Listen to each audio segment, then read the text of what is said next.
Thank you. Hi, everyone. My name is Renata Azevedo Moreira. I'm very happy to be here with you today. I was telling my co-panelists that there's nothing more exciting than a room full of people, especially in present, right?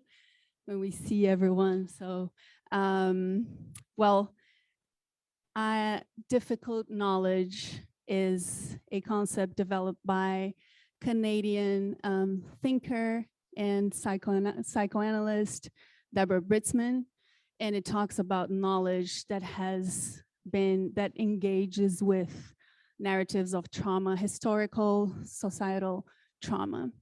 And when I was conceiving this panel and thinking about what I wanted to do, my idea was really to bring together people who are actively working with,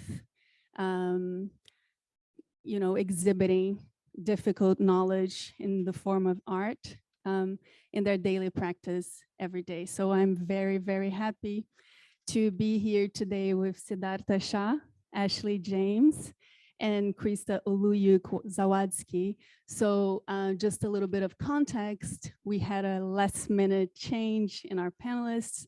Sinayak, who was supposed to be here, had a last minute happening event and couldn't be here. So, but she very quickly introduced me to the work of Krista, and Krista very gracefully and generously agreed to join us here today.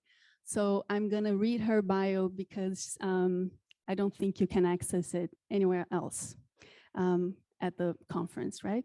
So Krista is from Chesterfield Inlet and Rankin Inlet, Nunavut.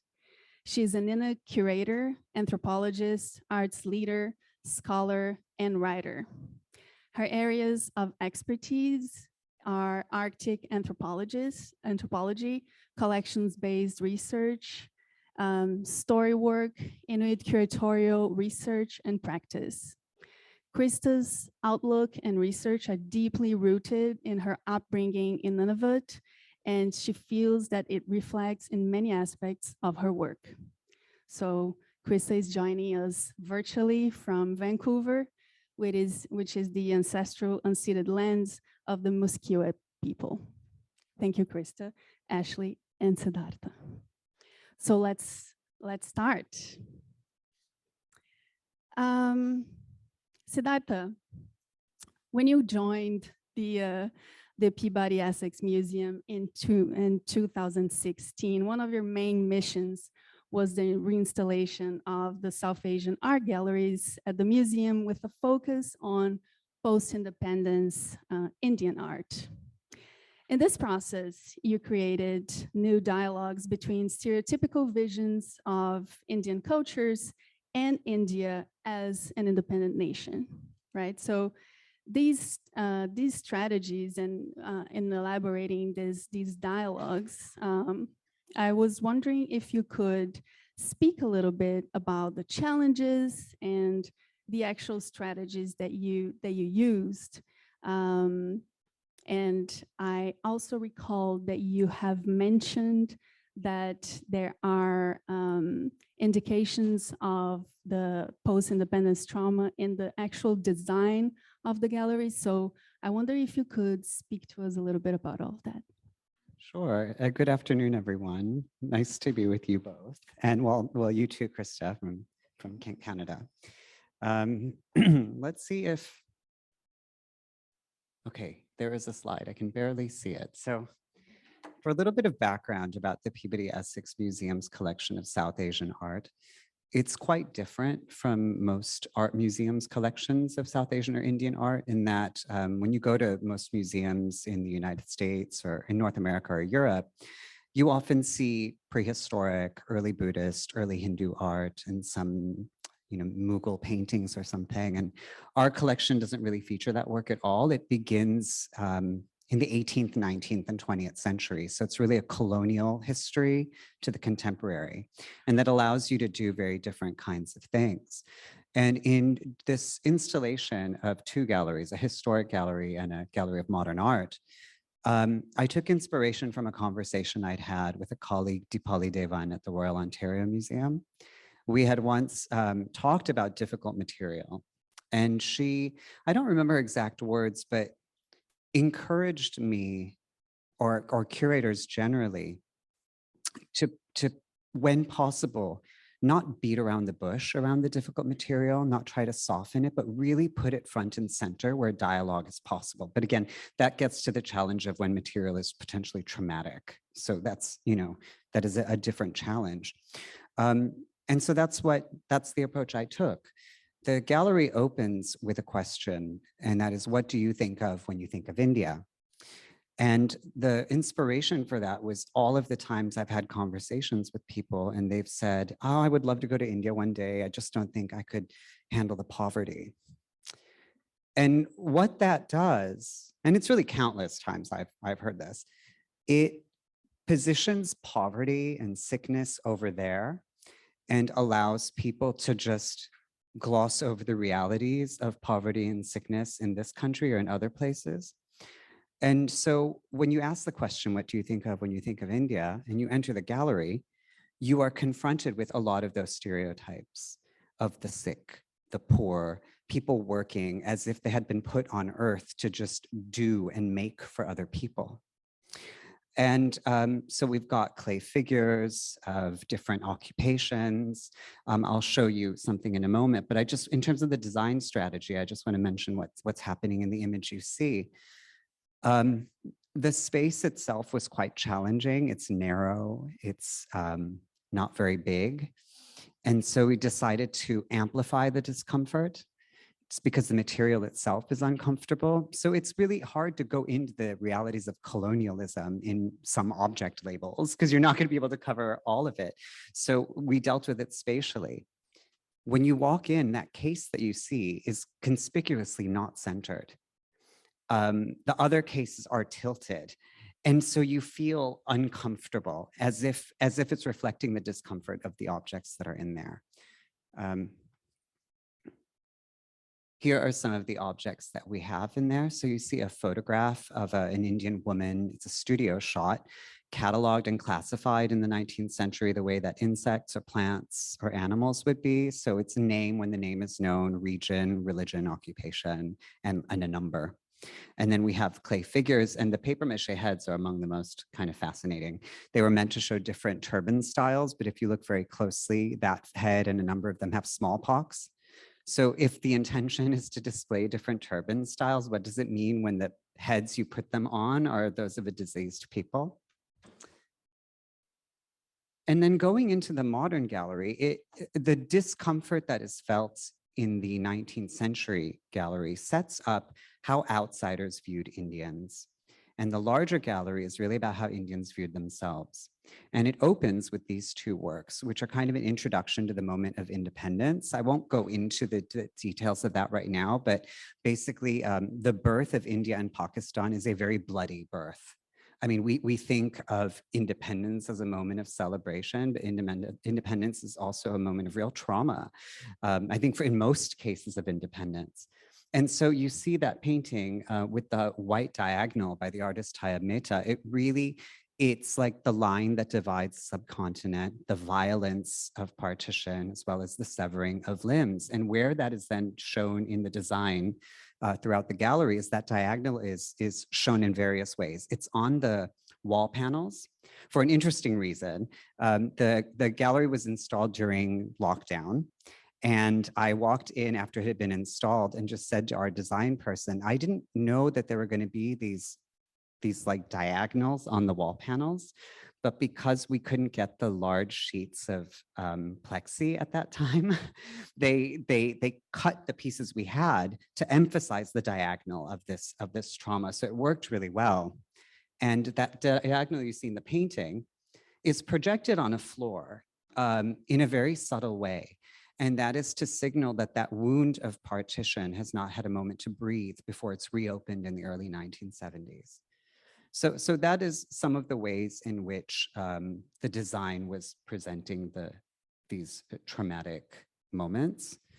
And maybe as we have more of a conversation, we can talk about how you have to deal with different kinds of trauma in different ways.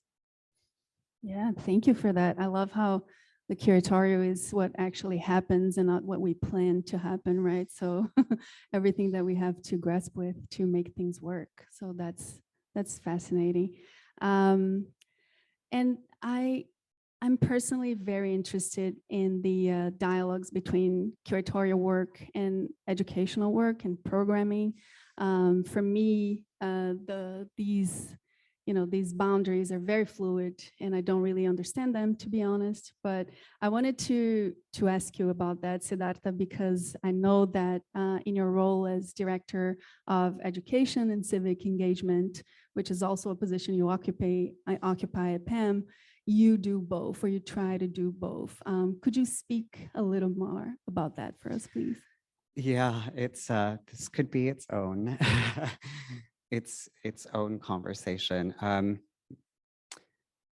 So I think one of the ways that civic engagement enters my personal curatorial practice, and I just want to speak for myself and not for others, is an approach of kind of universalizing things. So what I mean by that is, in this gallery, the Gallery of Modern Work, I wanted to address the realities of communal riots and fighting and violence in India.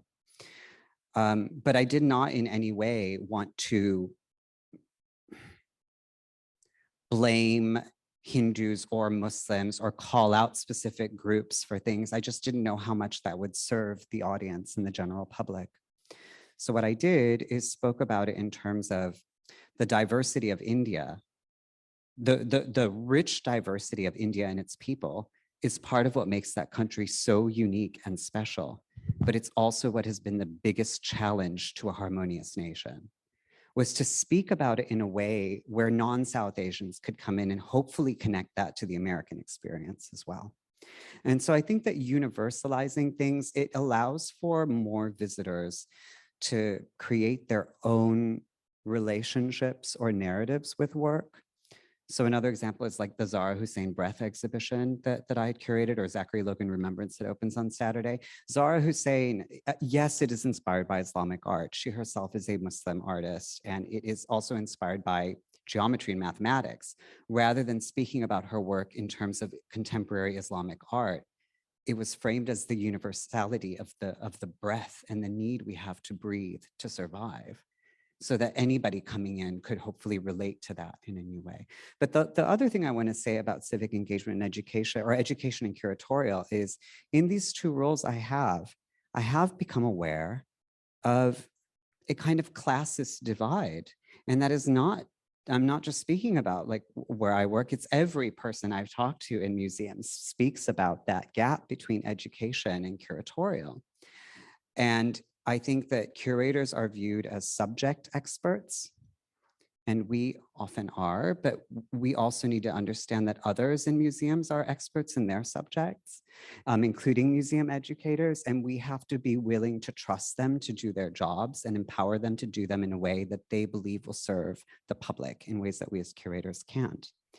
And I think another thing I've come to realize in trying to bridge that gap is curators, at least in art museums, we will often prioritize vision and sight. So we're hanging visual art, let's say, labels are written text, but that learning happens through the body, not just through sight. And so when curatorial is emphasizing the visual and education wants to integrate the body or other forms of learning, there's also a divide that I'd really like to see bridged for more experiences of embodied learning that can be done curatorially, which is kind of like this design thing, you know, where people go in and they will experience something with their whole bodies. Yeah.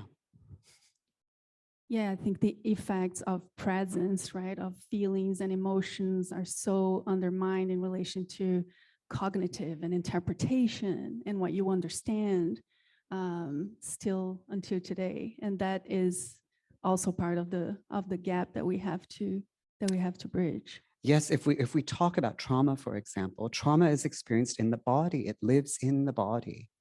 So if we're going to attend to it, or museums are going to deal with potentially traumatizing material, then I think museums need to understand and integrate the body into that experience. Now, I don't know how that happens. I don't have those answers, but I do think that there is something there in dealing with challenging material, is to bring the whole body into it.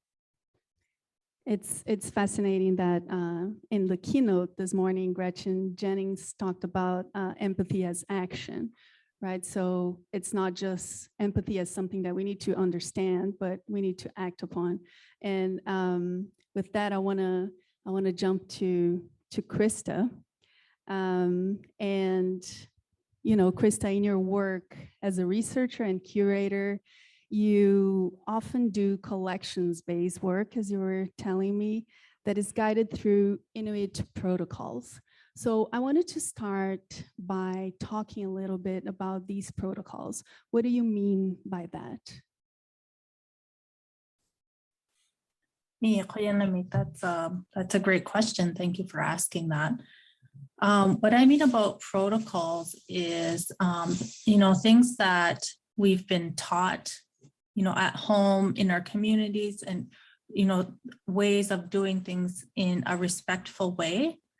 There, in a lot of Indigenous communities, there's a phrase that goes around. It's a Lakota phrase, and it's translated to all my relations. And this is one protocol. It's this idea that we are all connected. And with that in mind, you know, one of the things that we did for Inua, the inaugural exhibition for Kalmayok at the Winnipeg Art Gallery, you see here in the photo, the four of us co-curators, including Asin Nayak. One of the protocols that relates to all my relations is this idea that you're accountable to your community and to your family, to your kin. And when we were curating this show, in the opening space, we wanted to show people that come in to visit, any of the visitors, who we are. And that's one of the protocols, is to show that this is who we are and this is where we're from. And so we included in the opening room there pieces from our own ancestors, and with a little bit of information with each piece. And it was to show, it's kind of like in a vulnerable way, you know, putting ourselves out there, saying we're confident where we're coming from, and we're confident that you will have, you know, the experience you have at the exhibition is respectful and as true as we could make it. And that was really important for us because, you know, talking about exhibiting difficult knowledge here, you know, when you think about Inuit art history, it's very, you know, like compartmentalized. And there wasn't a lot of space for different kinds of Inuit art to be exhibited or to be part of the art market. And I'm speaking specifically for LGBTQ plus art from, you know, LGBTQ plus Inuit artists, right? And we wanted to have that space for that kind of art or those stories to be in this exhibition. And so that's part of the reasoning for this opening space. Like I said, it's one of our protocols. Another protocol that I think is really important, and you know, I think everyone will probably agree, is you know, talking about respect, right? Doing things in a respectful way. And part of that is, you know, speaking with our elders, speaking with the artists, you know, getting proper permissions from people to exhibit their art or to write about their art or to research their art. And I think that's a really important perspective in terms of protocols. The other thing that I'm thinking about or want to talk about briefly is there's a Tongan and Kiowa artist and curator, Jordan Portman Cocker. She talks about how in her curatorial work, she's developed her own protocols in a way.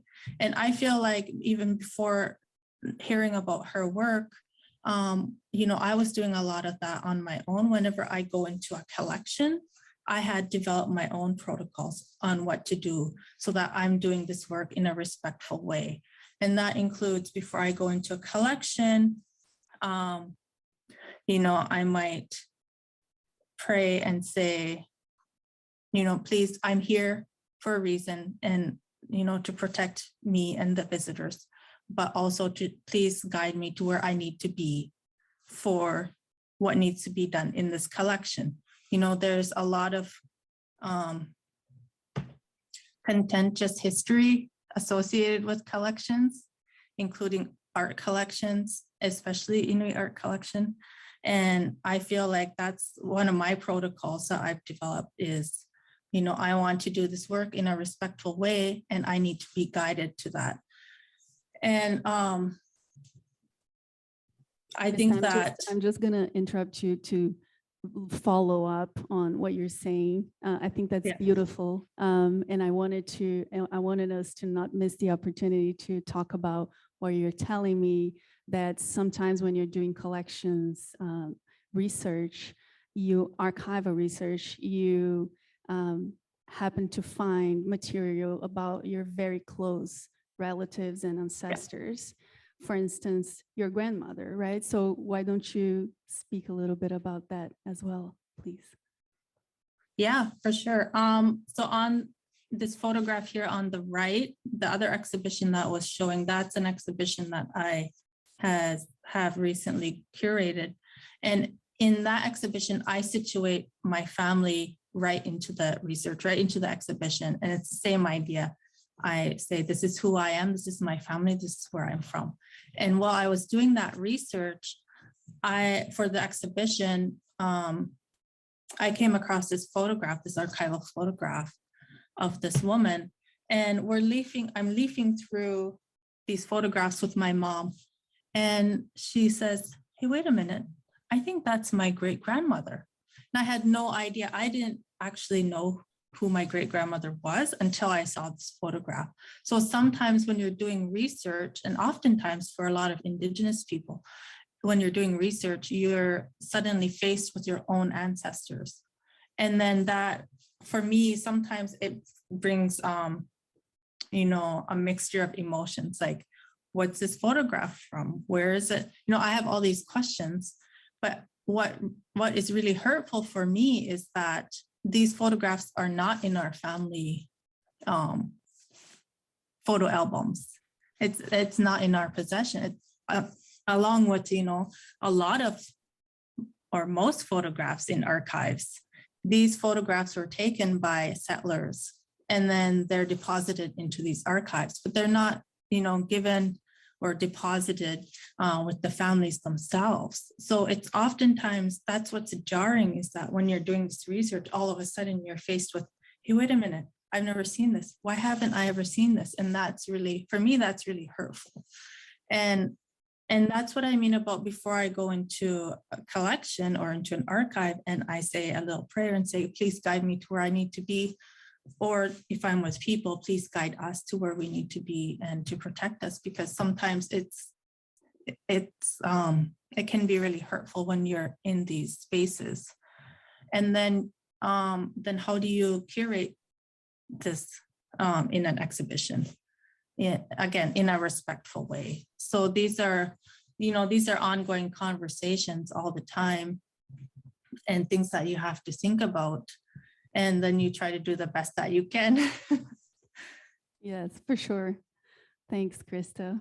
I love that we have this diversity of issues and thinkers here, each of us in our own realities. And I want to talk to you now, Ashley, and ask you about a little bit of the work that you do. So you worked when you worked at the Brooklyn Museum, you brought the exhibition Soul of a Nation, Art in the Age of Black Power, which was a show, an extraordinary show centered on the legacy of Black Power in the San Francisco Bay Area, which for me was a fantastic example of exhibiting difficult knowledge that includes histories and stories of artivism, social justice, and civil rights movements in a careful, prideful, and hopeful manner. That was my view of it. So I wonder if you could speak about the curatorial process of organizing that show, and in terms of the show's general objectives, the reactions of and reception of the audience, and a little bit if what Siddhartha and Krista are talking about resonates with your work of like including respect to that moment in history that continues to influence so much what we live today, specifically talking about the Black communities and Black diaspora. Yeah, and if in the dialogues that you try to create with history and the present moment, you thought also about this question that Siddhartha brought, that different diverse audiences being able to relate to that work. Thank you so much. Thank you. Oh, check 1, 2. Thanks everyone for being here and for inviting me and for being in conversation with my great co-panelists here. Yeah, I mean, I guess I'll start by saying that, oh, can I have the clicker, please? That the exhibition originated at the Tate. It was curated by Mark Godfrey and Zoe Whitley. And this is an image from the Brooklyn presentation, also traveled to Crystal Bridges, Lauren's in the house. And she can answer these questions from her own perspective, because as a traveling exhibition, the kind of differences that come out of a space, I think, were really important in the case of this show, since it was about the United States in general. And it moved to, I think, Texas, New York, Arkansas, and then I think also San Francisco, if I'm correct. And of course, it originated outside of the US. So a really interesting tension. In thinking about, I was writing down a bunch of notes from what everyone was talking about so far. And one of the things that I thought about was this question of responsibility, contextual responsibility. One of the main things that were important to me in my re-envisioning of the exhibition for Brooklyn and New York was that I was thinking about the fact that if it originated in a non-US context, like what needed to be said or could only be said coming from not only the US, but New York, which was the site of so many of these artists' interventions, even if it was a national movement. And it was also, I come from a Black studies background. My PhD is in African American studies and literature, actually. And so this question of history and the political is quite important to me. And I'm always kind of negotiating where that relates to art historical narratives. And in the case of Soul of a Nation, it was really important to me to at least have one space where the kind of political context was made very clear. And when you were speaking about kind of like the tensions of blame and the politics that come with writing difficult histories, I guess I'm still grappling with that. I think in the case of when I was writing, I think there's a moment in the show where it's a kind of a section text that explains what 1968 looked like and all that was changing in the country. And it was really important to me to use active voice. And that's something that I kind of continue to keep in mind when I'm writing. You know, artists make things, but also people do things. So it wasn't just like at a time of great turmoil and racial, disparity. It was like, no, politicians and everyday people terrorized Black populations in XYZ way, like always assigning an action to someone, which I think is important to my own kind of ethos around how I write histories. And also I was thankful in that I felt like I had the support of an institution in which no one was kind of like editing out the kinds of statements that I was trying to make. I included an image of this archival section, which basically a couple of colleagues and I worked on putting together material from the museum's archives. So this question of implication and institutional implication, the museum was in existence in the 60s. It has a very specific history around how they were thinking about bringing in Black artists specifically from the community. There was a leader of this quote unquote community gallery that was kind of like, you know, discriminated against, unceremoniously pushed out of the institution essentially. And so there were the question of how to kind of put that archival, why am I blanking on the name of what this display is? Like, what is it called again? The glass, the vitrine, the archival vitrine. Sorry, I'm like, was kind, there were more, what's the word? A lot was edited out, even as it kind of gestures toward this kind of rocky history. But it introduced this kind of, again, an unresolved question, which I think is one that has a number of institutions have been grappling with, like what happens when you admit that the institution didn't do the best, but does putting the vitrine in the space and saying, we know that we did this, is that absolution? Does it, you know, just recognizing it? And, you know, do I contribute to the absolution of the institution by kind of being the face of the self-critique? So yeah, that's an ongoing question that I kind of have about difficult knowledge vis-a-vis when the overlap between the space that you're working, because obviously all of our institutions are implicated in the very histories that we're critiquing in the institution. And that's kind of a paradox that continues. Okay, I got the time notice. And yeah, I will, yeah, I can end there. Yeah, thank you for that. The questions of reconciliation, right? But I wanted you to get the opportunity to speak also about the two other shows that you brought, and you're thinking about them in relation to these very questions of exhibiting difficult knowledge of the record at the Guggenheim in 2021, and John Edmonds' A Sidelong Glance at the Brooklyn. I'll skip over off the record. I'll just quickly say, for John Edmonds, this image, which depicts a male with a kind of like police cap. This exhibition was mounted in, yeah, it went from 2020 to 2021. It was like kind of the height of the most recent BLM protests. And so I remember having a lot of this work actually came in quite late into the exhibition process.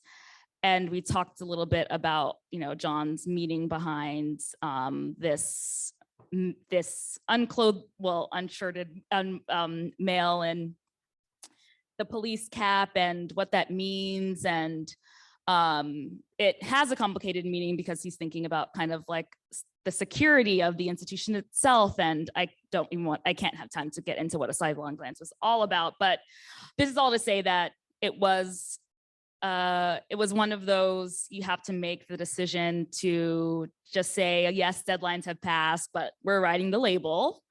It's going to happen. And it's very necessary to contextualize this if we are going to show an image that can be interpreted and taken so many different spaces. So I think having kind of the flexibility to ensure that you are doing the job and that you are being respectful of your audience, even if it falls outside of timelines and all of those things. Thanks a lot. And I wanted to ask one last question to all of you. It's open to my three participants to think about it, which is a question of our own bodies that are dealing with the exhibition of this kind of art, right? Our racialized bodies that are part of the very minorities we are trying to bring, whose work we're trying to bring and feature in the museum. So I think that oftentimes, and also ideally, perhaps I would say, part of the unserved communities we aim to represent and make room for in our work as curators and educators are ourselves, curators and educators. So knowledge that and art that can be very difficult to deal with and exhibit, and stories of trauma that can be personal and historical and very, very triggering for us too. So I wanted to ask if you have any advice for other professionals navigating this space in museums, or suggestions. I think that this is the most important part of, like, how can this work be distributed more equally among the institution and other professionals? Yeah, okay. That's obviously a big question that we are all, or many of us are working with. It makes me think of the archetype of the wounded healer. And I do believe in that, at least for myself. I think that my own experiences of trauma and process of healing inform my work and my being. And I do want to rise to that occasion and do that work. The reality is that each of us are just one individual. We can only do so much. And beyond that, we are human. We are deeply human. And when we are committed to the audiences we serve, and we don't want to harm them, and we're committed to the objects that we are working with, and we don't want to harm the stories or the material we're dealing with, and we don't want to cause harm for the institution, I don't know if folks really understand that intangible weight that so many carry. And just to have an acknowledgement of that is really meaningful, where I don't have to ask for it. I don't want to come across as a victim. I want someone to acknowledge the exhaustion. And I think that what we can do is certainly, being a liaison for the Professional Alliance of Curators of Color was a really meaningful and powerful experience. So I think that building community is an important thing, but there are realities there, which are like a lot of us who has time to nurture community right now in the way that a community should be nurtured. And can a community be formed that's not just a pity party? I mean that truly, like, what does it look for us to form a community where we are lifting each other up, we are celebrating people's accomplishments, we're not getting in each other's ways. It's a community based on the challenge, but not just how tired we are. And one last thing I'll say is, one thing that would be really helpful is when non-POCs approach POCs about art projects, and the art is artists of color, to slip into that message how this relates to DEIA work is unacceptable and absolutely outrageous. We are very aware that artists of color have to do with DEIA initiatives. We don't need to be reminded about that.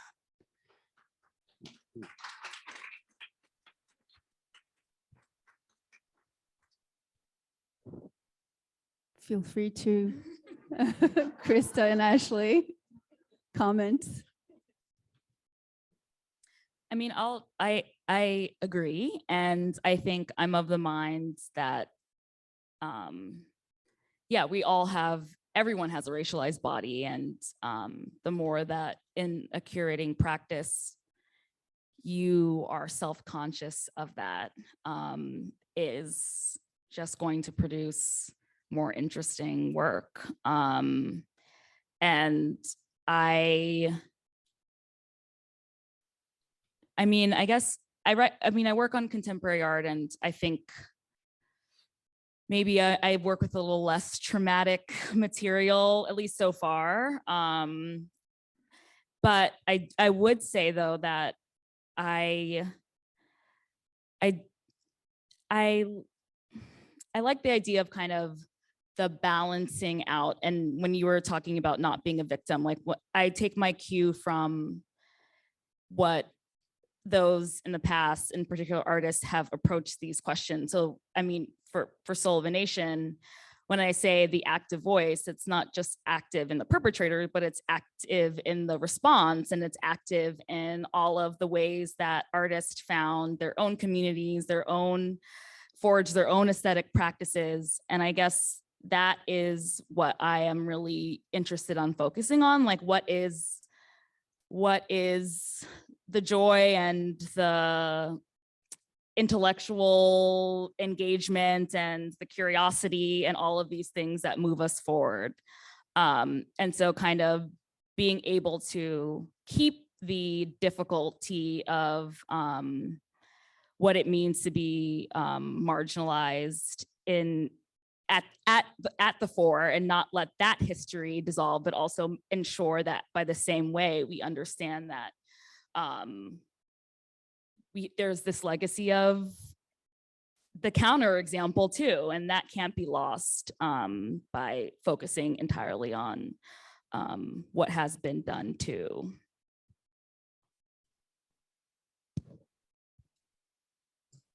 Krista, would you like to add something? Yeah, for sure. Thank you. Those are some great comments there. I think that at least in Canada, there's a lot of talk about truth and reconciliation, and I think that's important, and especially that order. And what I mean by that order is that we need to focus on the truth before there's any sort of reconciliation. And I think telling that truth is really important here, you know, not to shy away or to hide the truth of things that have happened or things that are happening. But I think it's also important to give opportunity and the platform for people to also step away from trauma porn in a way, right? I feel like a lot of times there's too much focus on the trauma and not so much on, you know, just art, you know, the beautiful things people create. You know, there doesn't need to be trauma associated with all these beautiful things. And I think that's important, you know, to help bring out a more positive approach to, you know, working with people. But just going back to what I said already is, you know, I think it's important to tell those truths. And in a lot of ways, it's through, you know, through education that these things are really successful, you know, like, so yeah, thank you. Thanks a lot. Oh, I got the pink card. So that means that we are open for questions from the audience now. Oh. My name is Talisa Fleming. Can you hear me? Okay.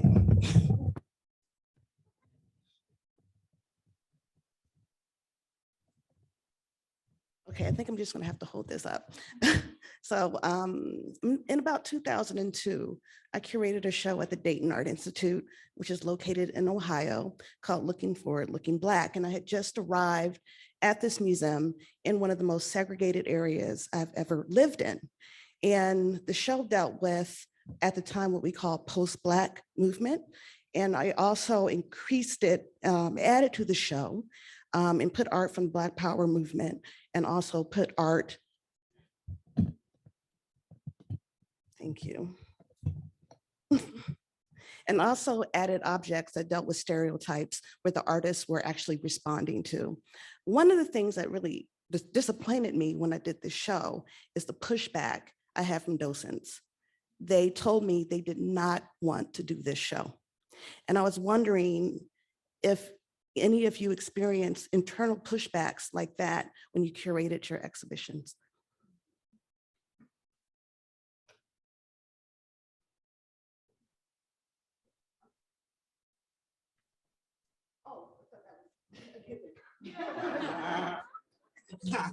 The docents were white, yes.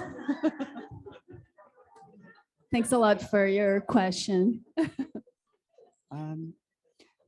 So I have not experienced that direct pushback, but I have experienced a confusion or kind of concern about how to handle the material.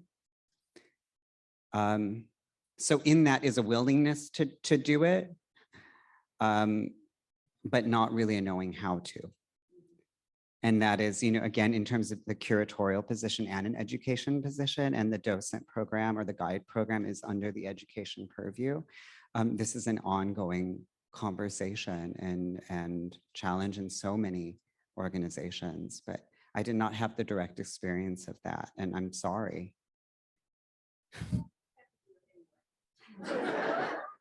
Good.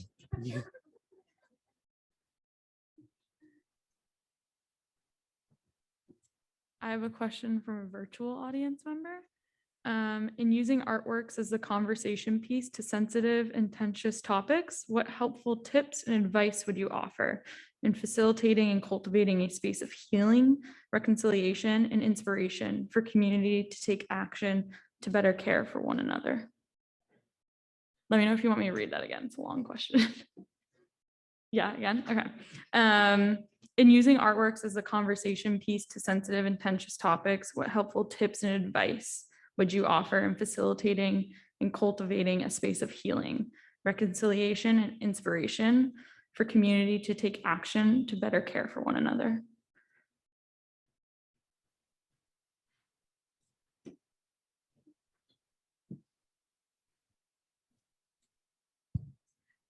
I don't know that I have the answer to that, honestly. I think that definitely goes back to, well, in that kind of list of goals, I think it's always helpful to recognize the specific goals that specific people have, and that they don't always have to have all of those same goals. So in the making of a show, I'm also similarly interested in universality and like what is the topic that can most, that in my mind can most, that can draw in the kind of like the broadest response. And to me, that's the kind of responsibility that I feel like I carry. And then I expect that across conversations with colleagues in the institution and outside of it, thousands of other kinds of responses can happen if the exhibition has been set up in a way where that is possible and it's open to those various things. But I think that there is a lot of strength in being clear about what the goals of a show is to begin with. I mean, when I think about Solvenation, Off the Record, John Edmonds, I don't know that I had intentions of healing around any of them. But can that be found? Absolutely, I would hope so. And yeah.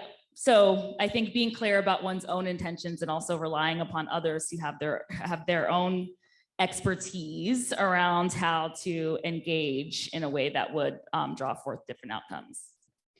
Can I just chime, because you used the word expertise, and that reminded me of something, which is that all visitors may not have expertise in a particular subject or period, but all people have a kind of emotional expertise or their own lived experience expertise. So that's another vote for the universalizing things so that they can bring their own experience into it.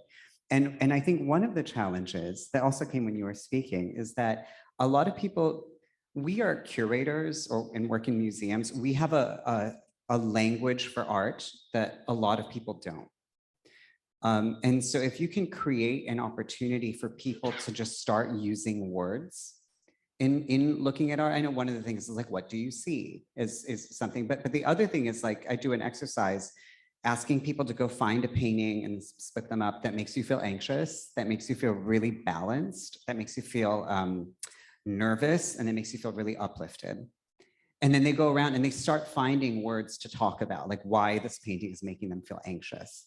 And I think that that's a good start to then deal with some of the anxiety producing material or stress inducing material, because they then have a bit more of a language.